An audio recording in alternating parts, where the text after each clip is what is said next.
Okay, wonderful. Good to see you all ready for a discussion on our current education system. I have to stand. You're going to stand. No problem at all. Come here, come here, come here, come here. So our discussion will revolve around the future of education, and in particular, we're going to try to dissect a very tricky question, which reads as follows. Is our current education system in line with the future of work? And it sounds a bit of a rhetorical question, right? Especially after having listened to all these presentations in the morning. And we are very lucky to discuss this issue with some experts, not only experts, but also people who seem to have been thinking about the issue quite thoroughly over the last few years. So we have Yolanda Berbers, you already met her, from KU Leuven, from Catholic University of Leuven here in Belgium. We have Albert Mej, you just heard from Presence. We have Alan Barrell, you met it earlier this morning. And then we still have Joe Gridston from freelancer.com.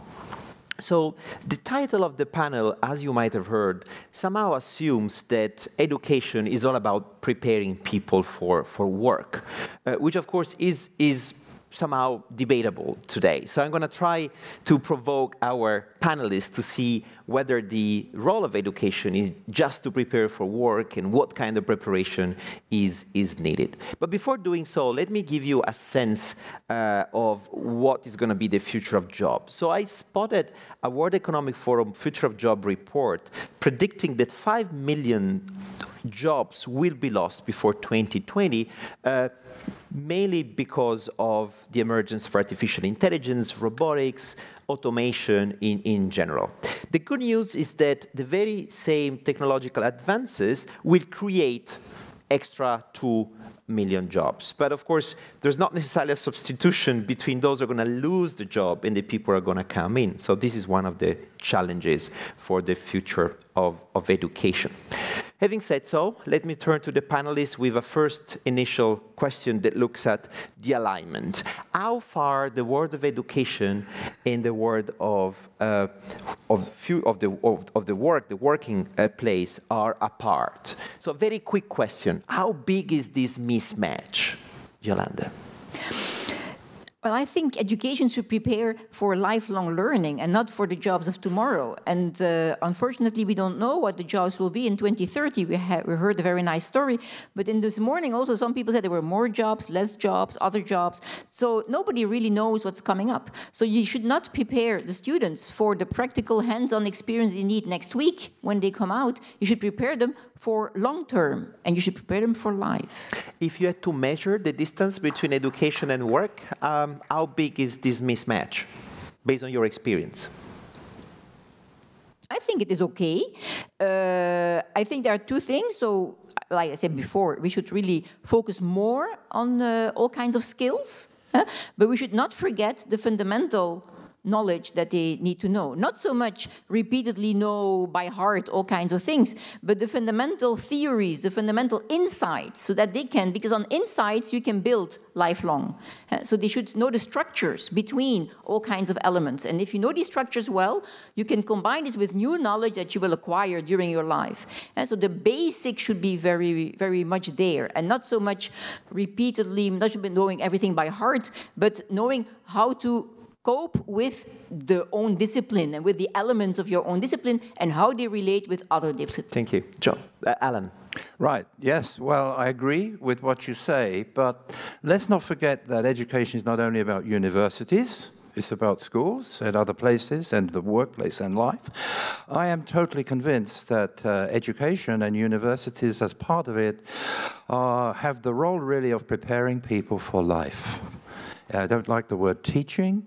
I don't mind helping people to learn.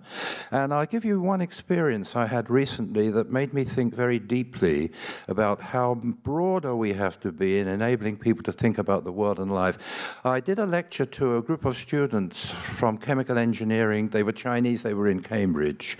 And we had the lecture, then we sat around having a cup of tea. And I said, any questions? And a young lady gave me a wonderful question. She said, Professor, we've been talking about science and technology, and we know that that is where our careers will lead us. But should we not also be learning and thinking something about philosophy? I thought, my God, What a question to start a discussion. And this is something of great importance to me that you showed you the picture of Alto this morning. People are too narrowly focused too early, in my view. Our school systems are far too, in my country, based on learning facts to pass exams and not about how to be a person or a citizen. And I was talking to a young lady here from Latvia earlier. I do a lot of work in Latvia. And my answer to the question, is there a big gap, is it depends where you are. If you're in Cambridge, we have a very open way of dealing with education broadly and connecting it with work and life. If you go to some parts of Latvia, bless their hearts, they're trying hard, but there's a long way to go to connect the universities that are generational, where people are working with the same notes they had 20 years ago and giving the same lectures, to where we need to be. And Latvia needs to become a modern economy, so the gap is great somewhere, it isn't so great elsewhere. Thank you, Alan. I would like to put the same question to Joe. Joe has a very privileged position because of the way in which he works, his platform works. He encounters a lot of graduates coming from all over the world, so you have a global perspective. How far apart the world of education and the workplace are today? In a general sense, pretty far, but I mean, there's some fantastic educational facilities that really serve exactly what companies will need. But if you take it back to a general scale, just very quickly, careers used to be very linear. So, you would study accounting. You'd be an accountant all your life. My grandfather did one job for one company all his life, gold watch and retirement, that was it. It's very different nowadays. So things are changing quite rapidly.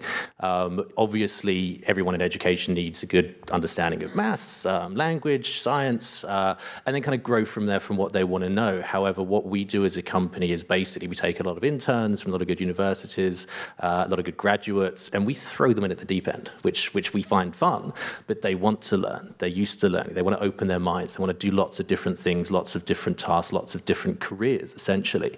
And that's what we're really seeing nowadays. And that isn't, in general, something that the education sector really serves very well.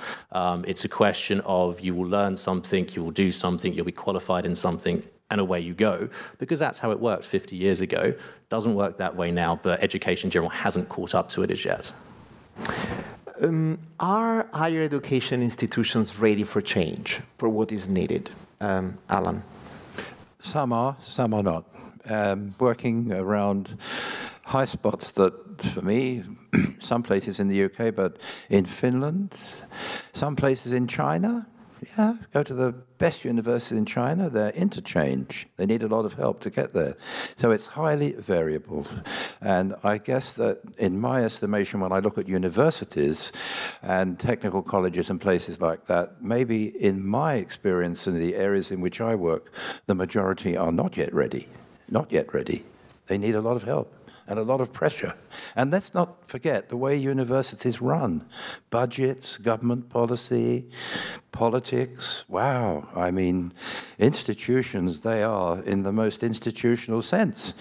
And we got to break the bonds and rock the cages and make people get out of their boxes and think differently.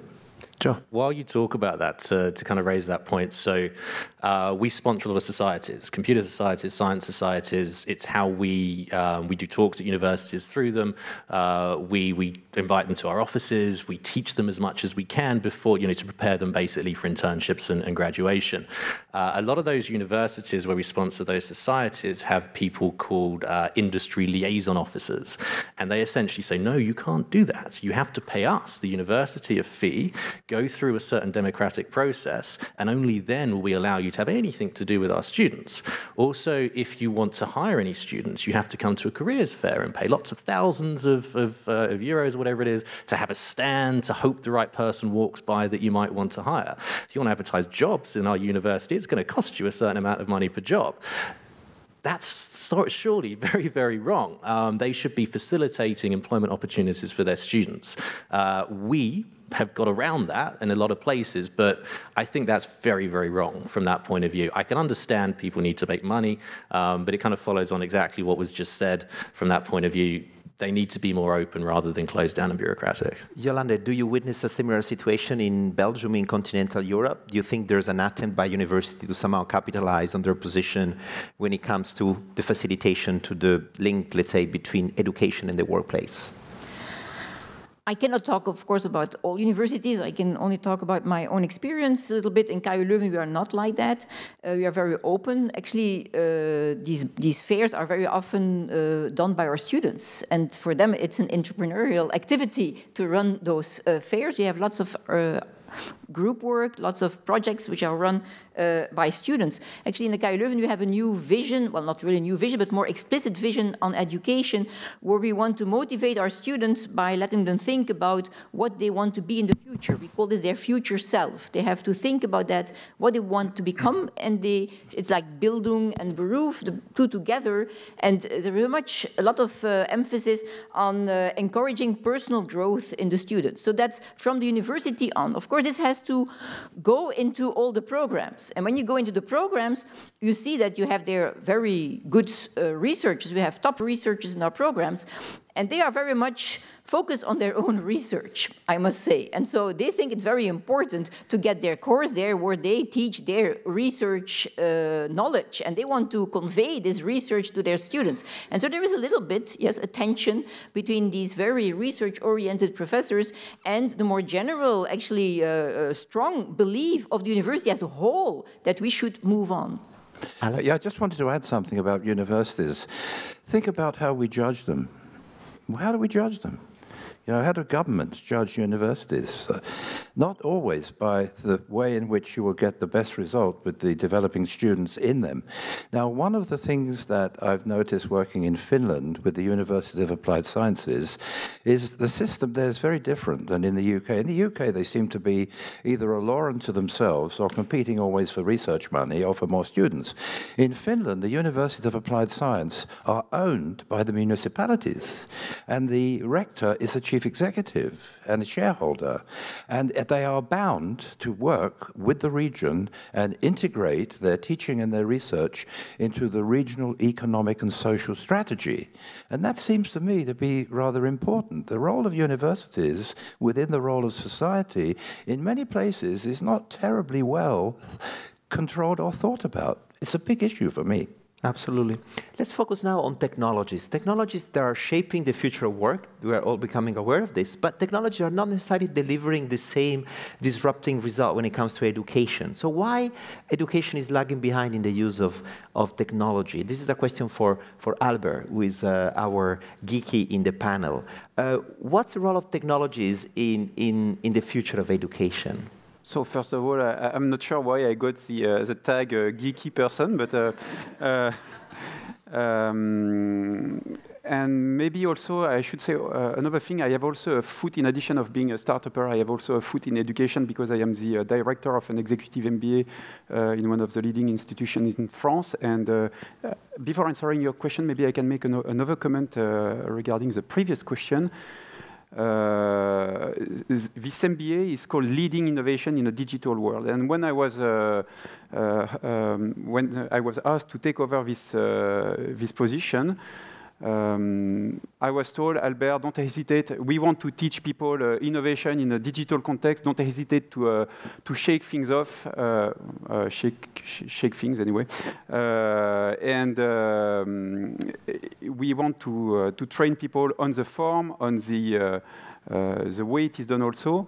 But almost just a few weeks after starting, I was told by somebody in the organization, from the establishment, if I can say, Albert, be careful, we are not a startup, because I was already trying to bypass certain channels, etc. So I think to some extent, some organizations want to change the way they teach, but then the establishment can go against that. So anyway, to answer your question, I'm not sure that I am a specialist on that, but my point of view is that we are natural learning machines. We love learning. I mean, everybody loves learning, I think. So education, and it goes back to what was being said this morning, I think education would be it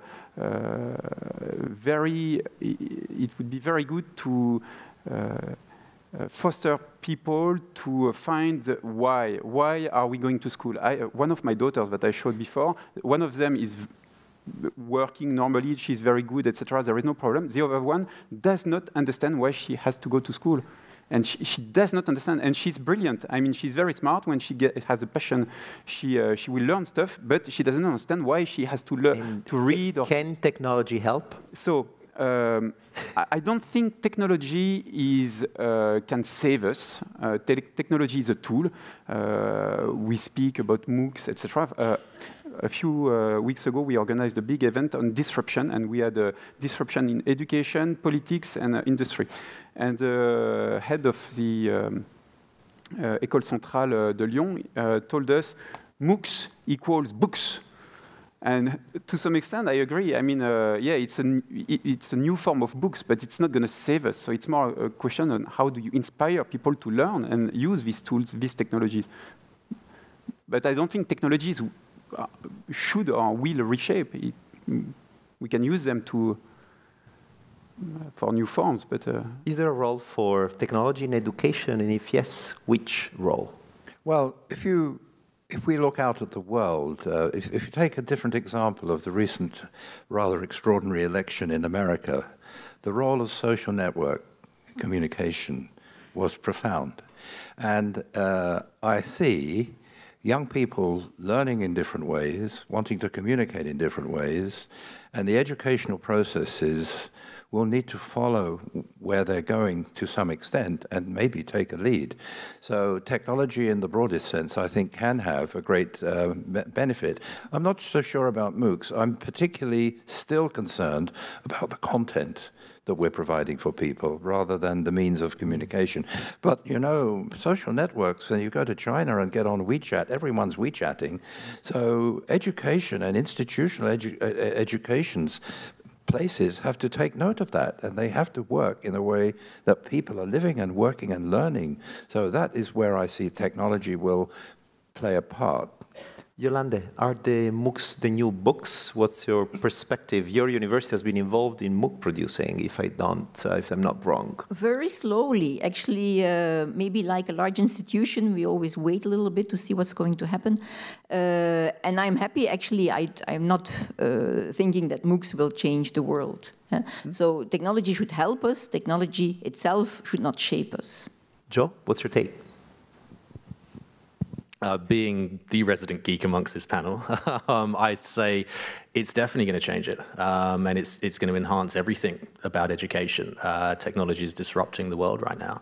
It really, really is. So, I mean, if you look at an example of my education, so I was brought up and educated in England, and in England in those days, you have your standard education, you do what's called GCSEs, and after GCSEs, you can choose to stop education, or you can choose to do the next level, which is A-levels for 2 years. You can then stop, or you can go and get a degree and go on from there. I came from a very small country town in England, and a lot of my friends stopped after their GCSEs at the first point they could, because they didn't want to learn anymore. They were ready for the real world, but the choices for them in those days wasn't good. You stop education then, you shouldn't really do that. A lot of them became construction workers because there just wasn't any other choice. If you choose to stop doing that now, the wealth of human knowledge is online. There's so many great education providers online when you can upskill yourself and you can learn yourself. And that is a great example of technology fundamentally changing education. Many people argue that this might also be overwhelming for our millennials who sometimes get a bit lost in there's so many opportunities. I think they're fine. They're fine? They're fine. Good, good. Personally, I don't necessarily envy them because this choice might be also be overwhelming by some of them who don't really know exactly how to find a guidance as compared to the previous generation. I'm sorry. Yeah, I just wanted to add one thing. Let's not forget that after people leave university, they don't stop learning. You know, it's not the end of learning. It's the beginning of real learning in some cases. Some of the programs that we've instituted in Cambridge have been highly successful online programs for people who are graduated but want to go on learning, but they want to work. They want to do a full-time job. They want to run a company. And we have one program, a real program, the postgraduate diploma in entrepreneurship, which is a university diploma, 1 year. They come to Cambridge twice during a year for 2 weeks each time. They do it all online, they learn, they have their own company and their project to run. So I think a combination of continuing education and the use of technology is a big thing. Let's focus now on the skills that we need to somehow foster in the young graduates. So when we focus in traditional education, which are the priorities there if we want to somehow fill up this mismatch that we all seem to agree exists today? Joe, perhaps. I think there's two main areas there, and it touches on what both of you said initially, and that you have to teach people the right specific things, but you have to teach them about how to be better in life as well, and specifically about how to think and how to act, and that's something that I think is really, really missing. So I'll answer the specific skills in a second, but for example, when we interview people, there's a question that we ask everyone that tries to define how they think and how they approach problems, because the majority of times when you need to solve a problem, the simplest solution is the best one and what you should go for. But a lot of people don't agree with that and they can't see that, so you have to teach them. So we, for example, I don't know if anyone knows the block sink question, which is basically you have a sink, it's blocked, it holds a litres worth of water, it's empty, there's a tap dripping into the sink, how long does it take to fill up the sink? And some people go, well, I can't answer that, so I won't. Other people go, well, I need more information, I need to make some assumptions. And you go, okay, what assumptions do you need to make? And they say, well, you need to know how often the tap drips into the sink and how big each drip would be. Okay, fine. So assume. And the majority of people that we get from a lot of higher education at the moment go, right, I'm going to try and be impressive. So let's say the tap drips every 3.7 seconds and each drip is 7.8 milliliters big. Okay, so give me the solution. And they kind of go, ooh, it's hard. You know, when you're answering a question, yeah, make assumptions, but tap drips every second and each drip is a milliliter. It's easy then to answer. And that's proving people can think in the right way. I'm getting it out of them, how they approach those solutions. And that's one thing that I think is massively lacking, and that should be taught from a very, very young age, is not just how and what you know, but how to think and how to handle yourself as well. Vastly important.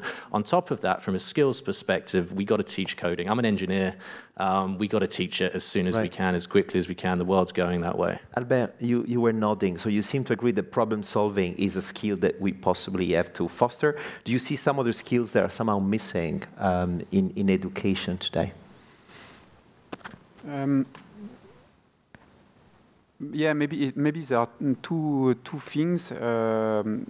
From when we are very young, we learn how to solve very quickly questions which are given since the beginning of times.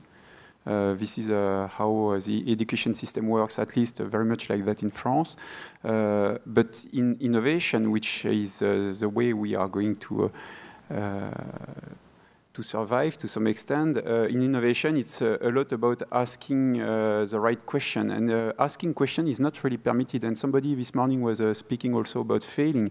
This is not something that is very commonly taught to young people, and I think so. This is one thing, fostering questioning, and the second one, I forgot what I wanted to say, but maybe it will come back. Fine. Alan, I just don't think we're starting young enough on some of these issues. So going to what Joe was saying about the acquisition of skills that will help you to become a balanced citizen. I'm doing classes with 12-year-olds on interpersonal skills and team building and life choices in the more enlightened schools.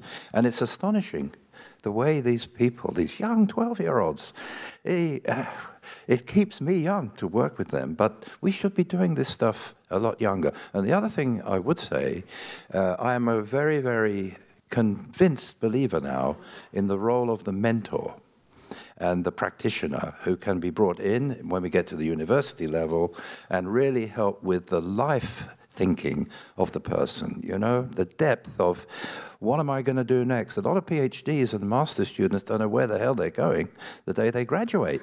Well, we should be thinking not about telling them, because the career structure still gives them categorized places.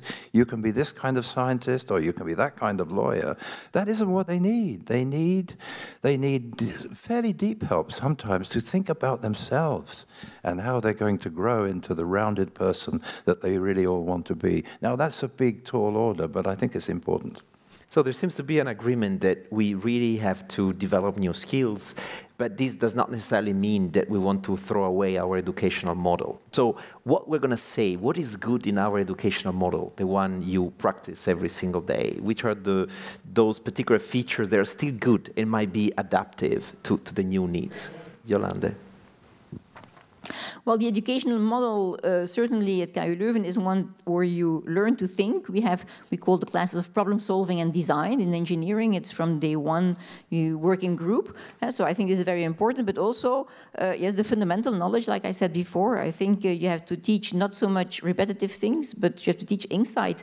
The basic mathematics, and for engineers, it can be quite extensive there. The basic science is very extensive, but not so much, like I said again, repeat what you can find in books, but let them work with it, let them understand the concepts, very important, and I think we do that quite well. Maybe in some countries it is much more just repeating what's in the books. For instance, in China, that's my experience with some Chinese students who come to our countries who are not used to think. They are only used to repeat what the professors have said before. Right, and we also have to highlight that certain disciplines, certain areas are probably more resistant to change. So if I think about the way in which law or political science is taught in continental Europe, including your university, is not necessarily very open to problem solving. So there's still a lot of the kind of attitude you are ascribing now to China. So within the same institution, you have a coexistence of different philosophy and teaching philosophy there. There was still a question that I wanted to put to you before opening up to the panel when we look at the future of education, looking beyond what has to be changed, what has to be kept.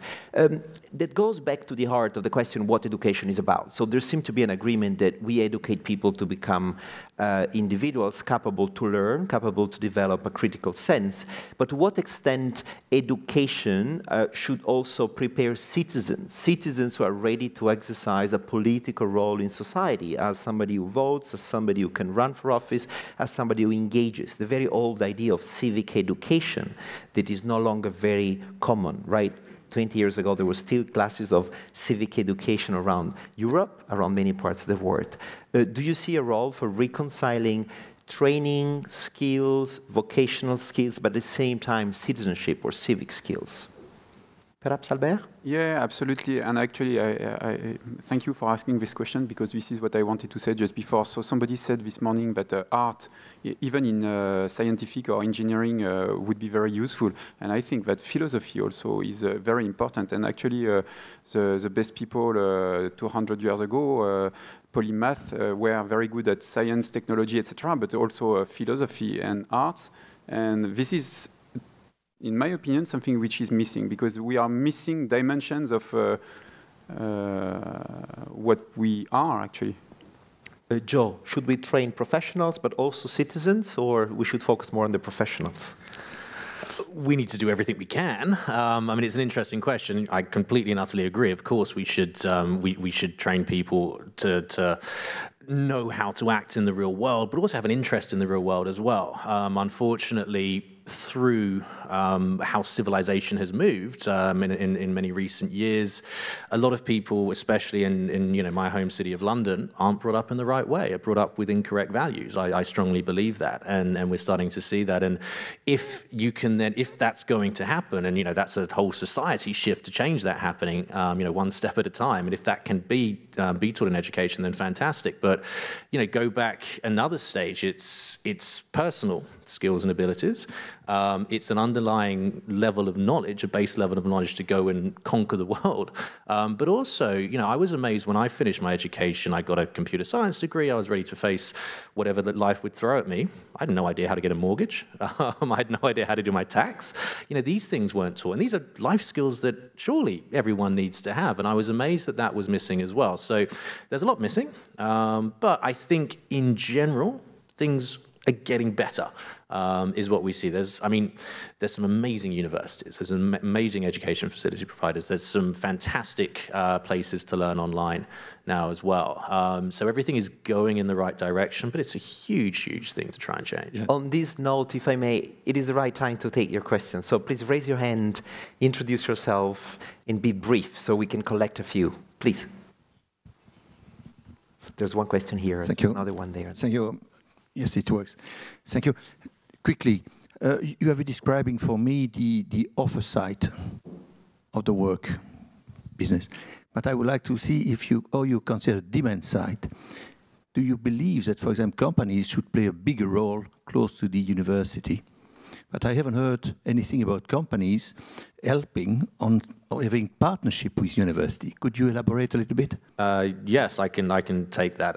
So my CEO, who started our company, was also a professor at Sydney University, where he's based at the time, teaching entrepreneurship and in cryptography as well.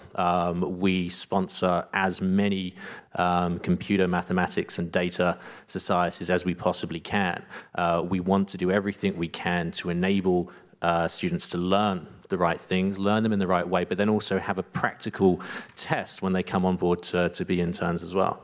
Alan, what's the role of companies? I think it's a very good question, and although I haven't referred to it, where I'm living and working mostly in Cambridge, there is almost a seamlessness between business, companies, and the university. And I was about to make the point that the university as an institution can play a huge role for the community and for society. It's not just about the students that are taking degrees. And the companies can provide strong partnership, can provide teaching, can provide all kinds of facilities. So I'm very much in favor of practitioners of business and law and whatever it is, medicine, also becoming very, very much involved in the learning processes of the students. But universities have to play a big role in the community and society more generally. I'd like also to give a comment. I see different type of companies. I'm responsible also for, in my program, computer science, for internships. And you see very interesting internships, but you see also companies who really see the internships as cheap labor, as a way, and they say it, as a way, oh, then I can assess the candidate and I know if I want to hire him or not. That's not the role of an internship. I see students being given an internship, being given a little office, a small role, and they never see the rest of the company. So I think also there is a role there for the companies. If they do internships, they should teach something to the internships. They should give something to the internships and not put them in the corner and ask them to do something so that it's cheap labor. There was a question on this side of the room. Please. Thank you. My name is Rando, and I'm from Estonia. I have a question from a little bit darker side of the future.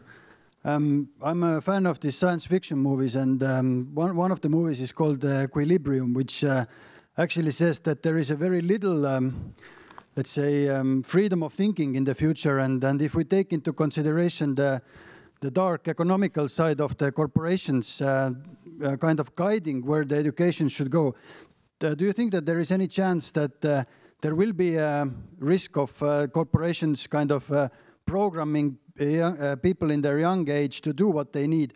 Or will it be a beautiful future, like a lot of freedom of thinking? So is there a dark side in this heavy involvement of corporations in education? I would argue that that's been happening for decades, if not centuries already. Take a big corporate. I've worked at a few. A big corporation will employ people in teams of hundreds and tell them exactly what to do and exactly how to think and exactly what the process is. And if someone sticks their hands up and says, well, I think it can be done better if we do this, they're shut down.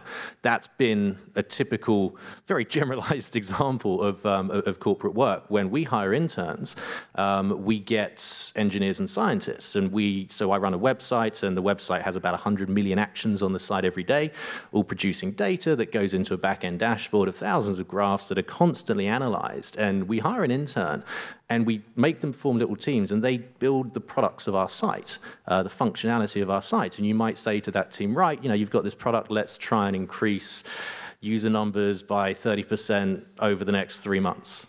Go, do whatever you want to get there, have fun with it, experiment, complete and utter freedom in how to work. And that works incredibly well for us. We're quite forward-thinking in letting students do that, but it's one of the main reasons why we're successful, to be honest with you. And that also really teaches them how to run companies and how to run businesses. Should they leave us? Should they, graduate and work somewhere else as well? So it's very general of me to say that's how corporations work, but that's how I've seen it working, and that really kind of I personally believe, stunted my career development when I first started work. Before closing the panel, because time is there, so we have to say goodbye. Let me identify a few takeaways by asking our speaker, our panelists, each panelist, to possibly convey in one word where to start in order to, in a very pragmatic way, where to start in realigning the workplace and education. So how we can make it happen in one word, just as a takeaway before we move for lunch. Alan, are you ready? One word is very difficult. One word. I say... Inspirational one. But we must... A couple of words I can do.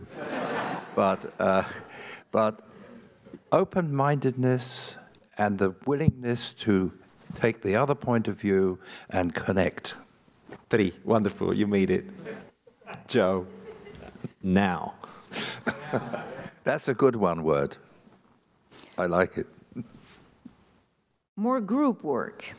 Group work. Entrepreneurship spirit. Fantastic. On this note, thanks a lot. Please join me in thanking all the panelists for this discussion. Thank you.